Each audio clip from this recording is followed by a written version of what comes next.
Oh my god, no, kok balerina kecil dikubur sama si Espresso, guys. Terus dia kabur gitu aja.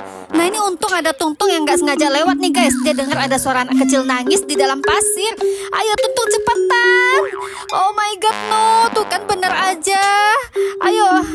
Oh my god, untung diselamatkan si Tungtung ya guys. Dia langsung bawa si balerina kecil ke rumah sakit. Oh no, kira-kira dia masih bisa selamat gak ya guys? Yuk kalian yang pilih jadi orang baik, bantu like dan subscribe dulu ya. Makasih orang baik.